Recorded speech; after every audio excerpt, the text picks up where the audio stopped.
नमस्कार,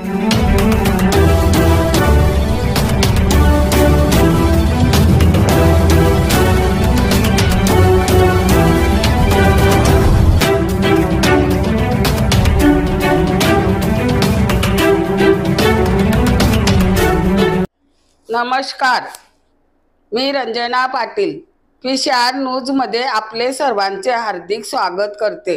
उल्हासनगर गेल्या 8 दिवसापासून पाणी पुरवठा होत नसल्याने आज महिलांनी नेताजी चौक वॉटर सप्लाय ऑफिस मध्ये मोर्चा काढण्यात आला। चला तर पाहूया PCR न्यूज। बातमी तुमची, नजर आमची। पाणी मिळालंच पाहिजे, पाणी मिळालंच पाहिजे। आणि आमचा टायमिंग पण एक सकाळी 9चा करायचा सर्वांना। एकच वेळ पाहिजे, सकाळी 9 वाजता।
तारखेला संध्याकाळच्या वेळेला शासकीय कर्मचाऱ्यांनी जेसीबी चालवला आणि त्यामुळे पाईपलाईन फुटलेली आहे। ती पाईपलाईन फुटल्यापासून आज 26 तारीख आलेली आहे। आजपर्यंत सुभाष टेकडी मधल्या Mahatma Phule colony, 10 Lumbini society, Siddharth housing society या सर्व परिसरातील, डिफेन्स कॉलनी, सर्व परिसरातील नागरिकांना पाणी नाहीये। त्या महिला, आज सर्व महिला दिवसभर पाणी पाणी पाणी करत आहेत। त्यामुळे महिलांना हा आजचाच प्रश्न नाहीये, तर वर्षानुवर्ष हेच चाललेले आहे। या एरियासाठी एक ठराविक वेळ नाहीये, त्याच्यामुळे महिलांना कुठे जाता येत नाही, कार्यक्रमाला म्हणाला, जॉबसाठी, कारण घरामध्ये पाणी भरण्यासाठी एक व्यक्ती ठेवावाच लागतो।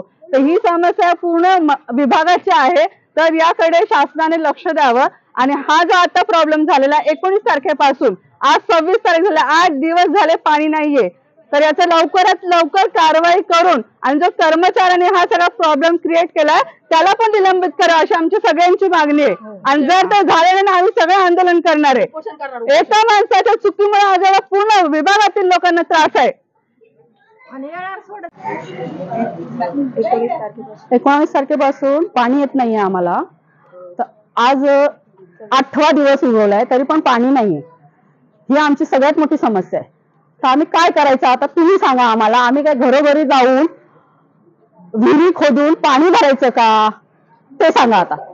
का इथे यायचं ह्यांच्याकडे पाण्याच्या टाकीवर हंडे घेऊन पाणी भरायला? हा, का 10 वेळा फोन करत बसायचे आम्ही ह्यांना? फोन केला तरी हे अधिकारी फोन उचलत नाही।